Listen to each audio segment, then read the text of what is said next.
They said he was talented, unstoppable, gifted. But no one knew he carried a fire inside him, one that destroyed every chance he ever got. Until one day, that fire almost took away the only person he loved. And that moment changed everything. In the small American town of Riverdale, surrounded by long stretches of golden cornfields and quiet streets, lived a young man named Ryan Keller. People admired Ryan. He was smart, hardworking, and sharp. But the same people who respected him also feared him. Because Ryan had something he could never control: his temper. Ryan felt emotions deeply, painfully deeply. If someone said something wrong, he snapped. If plans failed, he would throw things in frustration. Even the smallest mistake could make him furious.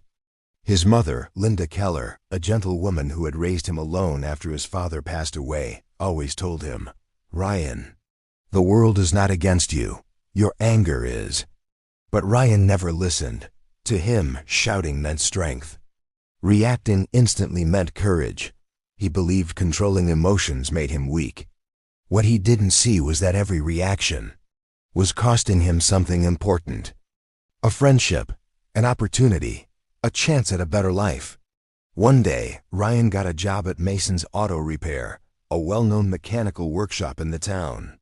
His mother finally felt hopeful.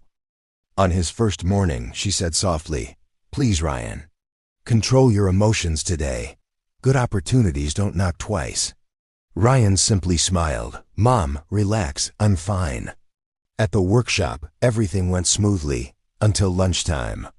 An elderly co-worker named Mr. Dawson, with shaky hands and slow steps, accidentally spilled a few drops of oil on Ryan's brand new work shirt. A simple mistake. Anyone could see the old man's hands weren't steady. But Ryan exploded. "Are you blind? Watch what you're doing." The entire workshop went silent. Mr. Dawson apologized repeatedly, but the damage was already done. That evening, the owner, Mr. Mason, called Ryan into his office. With disappointment in his voice, he said, "You're talented, kid. But talent means nothing without self-control. We can't keep someone who spreads fear instead of respect." And just like that, Ryan lost his job on the very first day. Walking home, anger stormed inside him. "People just don't understand me," he muttered. But deep down, he felt embarrassed. His mother listened quietly to the story. Then she said, "You didn't lose your job because of them, Ryan. You lost it because you couldn't control yourself." Her words hurt. He slammed his bedroom door and said nothing.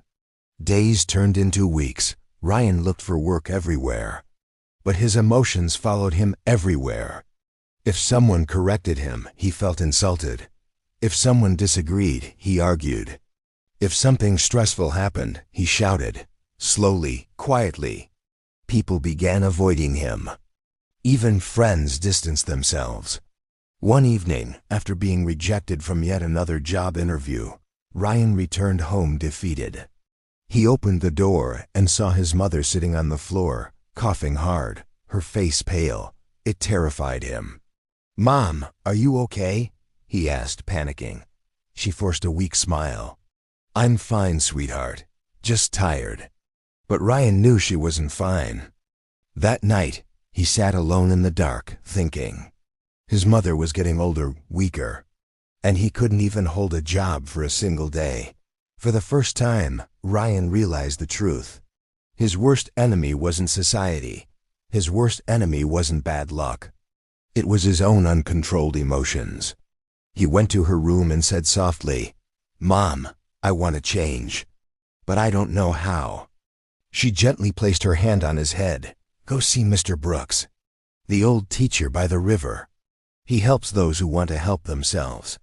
The next morning, Ryan went to meet Mr. Samuel Brooks, a wise, soft-spoken retired teacher who lived in a small cabin near the riverbank. Ryan told him everything. His anger, his failures, his regrets. When Ryan finished, Mr. Brooks said, "Son, emotions are like fire. If you control them, they warm your life. If you don't, they burn it down."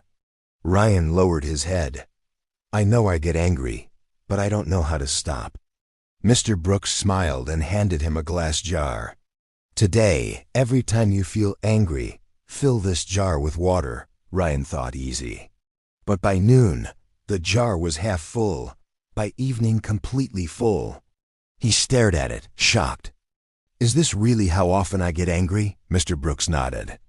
Your emotions don't visit you occasionally, Ryan. They live inside you all the time. The next day, Mr. Brooks took him out a long walk through the quiet fields near Riverdale. Today, you will not speak, he said. Just observe your thoughts. At first, the silence felt strange. But soon, his mind exploded with noise. Memories of arguments, moments of jealousy, regrets, insecurities. For the first time, Ryan saw how chaotic his mind truly was. By the end of the walk, he whispered, My mind feels like a storm, Mr. Brooks replied. You cannot control emotions you don't even notice. Awareness is the first step. The next morning, Mr. Brooks placed 2 cups in front of Ryan, one filled with sweet water, one filled with bitter water. Give the sweet water to someone you love. Give the bitter water to someone who hurt you. Ryan froze. How can I give bitterness to someone? Mr. Brooks looked at him gently. Yet that is what you have been doing. Every time you react harshly or angrily. Tears filled Ryan's eyes. He realized he had been pouring bitterness into the lives of people who cared about him, his mother, co-workers, friends. Mr. Brooks placed a hand on his shoulder. Listen carefully, Ryan. You cannot stop emotions. They are a natural part of life. But you can control how you respond. Then he said the words that changed Ryan's life. Between your emotion and your reaction, there is a small pause. That pause is your power. Breathe, observe, think, then respond. For the first time, Ryan felt peace inside him. A few days later, Ryan gathered his courage and went back to Mason's auto repair. The owner looked surprised. Ryan spoke softly. Sir, I behaved badly. I reacted without thinking. If you give me one more chance, I won't disappoint you. Mr. Mason saw sincerity in his eyes and agreed. This time, Ryan was different. When someone made a mistake, he stayed calm. When customers raised their voices, he smiled politely. When work became stressful, he took a breath before reacting. Slowly, people started noticing. Customers liked him. Co-workers respected him. The owner trusted him. Within a year, Ryan became one of the most reliable workers in the entire shop. His mother regained her health. Their home became peaceful. And Ryan finally understood. Real strength is not in reacting. Real strength is in staying calm when your mind urges you to explode. Emotions are not the enemy. Lack of control is.